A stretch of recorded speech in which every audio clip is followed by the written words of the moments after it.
Resident Evil Revelations is meant to harken back to the golden era of the series, when haunting atmospheres and an emphasis on puzzle solving took precedence over rampant action sequences and massive firefights. Fans of the original Revelations can look forward to the next game coming in early 2015, which stars Claire Redfield from Resident Evil 2 and her new partner Moira, daughter of Barry Burton from the original Resident Evil. The pair have been abducted under mysterious circumstances and whisked away to an island that's infested with raging hulks known as the Afflicted. The two have to work together using their specialized skill sets to make it out alive, and while this has the potential to form an interesting dynamic, after playing the first 30 minutes of the game, I walked away feeling like it might also be a source of frustration as the adventure goes on. The game begins as Claire wakes up in a dank prison cell. Without warning, the door unlocks. Claire wanders out and quickly discovers Moira further down the cell block. Both of them are sporting a mysterious bracelet that changes color based on their level of fear, and while we were told that this will play an important role throughout the game, we still don't know exactly how. As you look for an escape, swapping between Moira and Claire, you quickly get your first taste of the game's enemies, who for some reason are tirelessly infuriated. Though they seem to be infected with something, they're apparently insane rather than sick.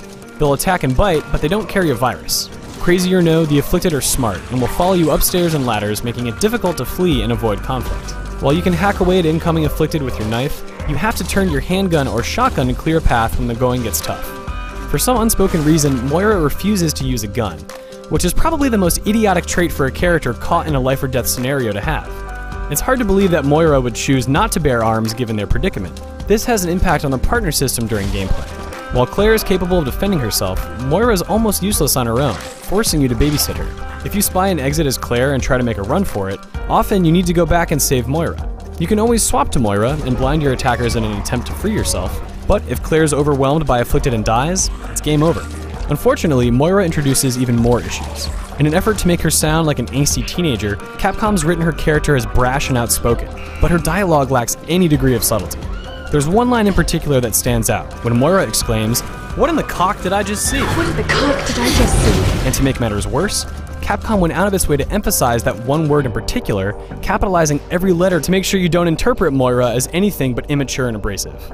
No doubt, Capcom has its work cut out for it with that character, but having only played a small portion of the game, it's too early to write her off completely.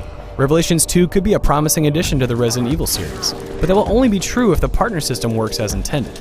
It's a major component, and if Capcom wants to maintain their commitment to providing an old-school Resident Evil experience, it needs to find a way to make the player feel like a leader rather than a babysitter.